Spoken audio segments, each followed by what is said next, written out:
Salut, aujourd'hui on revient vers vous avec quelqu'un qui a un CV très particulier, des diplômes dans tous les sens et ça va crescendo, une carrière de sportive de haut niveau. Elle a été ministre, elle est aujourd'hui sénatrice. On est avec Chantal Joanneau. Bonjour Chantal Joanneau. Bonjour.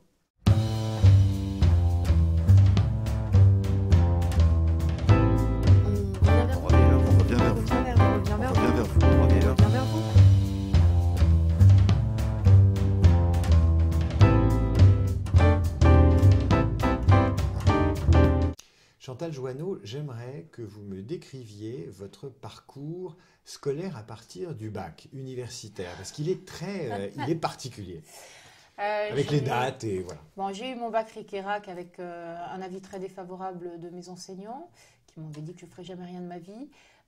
Donc, je suis allée faire un BTS de commerce international à Paris, que j'ai eu Ric-et-Rac aussi, parce que je me suis dit quand même... il faut l'avoir, je paye une école, ça coûte cher, je travaille en même temps, donc il faut avoir mon BTS. Et là, comme je travaillais en même temps, je me suis dit que je n'allais pas faire ça toute ma vie et que c'était peut-être bien d'essayer de faire autre chose. Donc j'ai suivi une amie qui allait à l'université et elle avait choisi la filière administration économique et sociale. Comme ça m'évitait d'avoir à faire des recherches, j'ai fait la même chose. Et c'est à la fac que j'ai commencé à aimer les études. Donc maîtrise d'administration économique et sociale, stage en maîtrise d'administration économique et sociale au ministère du Travail. À l'époque, c'était Martine Aubry qui était ministre. Et le chef de bureau me dit « Oh, quand même, c'est dommage, tu ne devrais pas t'arrêter là, tu devrais continuer à faire Sciences Po. » Je dis « Mais je ne sais même pas où est Sciences Po. Ce n'est pas fait pour les gens de mon origine, ce n'est pas fait pour des personnes comme moi. » Il m'a envoyé faire des recherches à la bibliothèque de Sciences Po pour que je puisse me rendre compte qu'il y avait des gens comme moi aussi à Sciences Po. Et donc j'ai préparé Sciences Po, j'ai fait Sciences Po, tout le monde préparait l'ENA, j'ai préparé l'ENA et j'ai fait l'ENA. Est-ce qu'il y a un entretien de recrutement qui vous a marqué avant la politique? Oui, oui. J'étais au ministère de l'Intérieur. Et j'étais bien dans mon petit bureau dont personne ne voulait, qui était chef du bureau des statuts de la fonction publique territoriale. J'aime autant vous dire qu'il n'y avait pas beaucoup de concurrents. Et j'avais déjà été approchée une première fois pour savoir si je voulais rejoindre le cabinet ministériel avec le nouveau ministre de l'époque.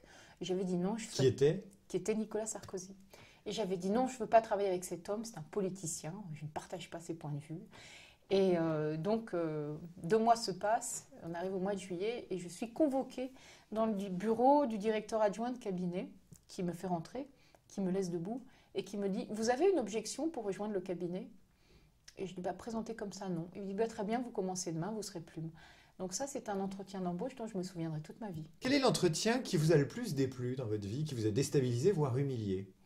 C'était pas pour moi, c'était quand j'ai fait un passage dans le privé, dans ma carrière professionnelle, parce que je pensais que c'était bien pour un fonctionnaire d'avoir une vision du privé. Et je suis allée dans une entreprise dont le patron était tout puissant et quasiment dictatorial. Et un jour, je reviens avec lui, il était grand, il était très fort. Et on se retrouve dans l'ascenseur avec une jeune femme qui était une assistante. Et il la regarde, il lui dit « Mais vous travaillez avec qui ?» de manière très froide. Et elle bégaye, mais un certain temps, avant de lui donner le nom de son responsable. Il lui dit « Suivez-moi dans mon bureau ». Il me dit « Chantal, venez ». Donc je suis. Et il l'a viré sous mes yeux parce qu'elle ne se souvenait pas du nom de son responsable. Donc ça, c'est quelque chose dont je me souviendrai aussi toute ma vie. Est-ce que le karaté vous a permis d'obtenir un jour un job? En tant que tel, non. C'est-à-dire que même quand je suis rentrée au cabinet de Nicolas Sarkozy la première fois, il a mis plusieurs mois avant de découvrir que j'étais une ex-membre de l'équipe de France de karaté. Il ne le savait pas. Est-ce que ça vous a servi, le karaté, dans le cadre de ces relations de travail et de bureau qui sont parfois machistes à vous imposer? Oui, bien sûr. Bien sûr. Ça m'a servi dans le monde du sport qui est un monde ultra machiste. Vraiment, comme j'étais sportive, donc je partageais leur point de vue. Et 2, j'avais fait du karaté. C'est vrai que je n'étais pas impressionnée par les machistes. Bien sûr que ça m'a servi. C'est quoi les qualités d'un bon candidat à la mairie de Paris? Ou d'une bonne candidate? Faut d'abord savoir rassembler son camp, donc avoir un esprit de compromis, qui n'est pas évident. Et puis, je crois surtout qu'il faut incarner la ville. Il faut incarner le brin de folie qu'a Paris. Paris a cette forme de brin de folie que ceux qui viennent visiter Paris, découvrir Paris, mesurent. Donc, un bon candidat à la mairie de Paris n'est pas un pur gestionnaire. Il doit avoir un brin de folie visionnaire. Le détail qui tue avec vous dans un entretien avec quelqu'un, que vous soyez la candidate ou la recruteuse, qu'est-ce qui passe pas? Qu'est-ce qui passe pas? En retard, déjà, ça effectivement, ça ne se fait pas. Et ceux qui affichent beaucoup trop de certitudes, voilà. Ceux qui sont tellement sûrs d'eux, qui savent tout sur tout, ça non. Et puis ceux qui cachent leurs ambitions, c'est pas bien non plus. Voilà. Ceux qui cachent leurs ambitions, c'est pas bien. Non. Donc vous revendiquez une ambition d'être candidate à la mairie de Paris? Je revendique une ambition, mais je ne vous répondrai pas sur ce second point. Bon, d'accord. Le défaut que vous n'avez pas?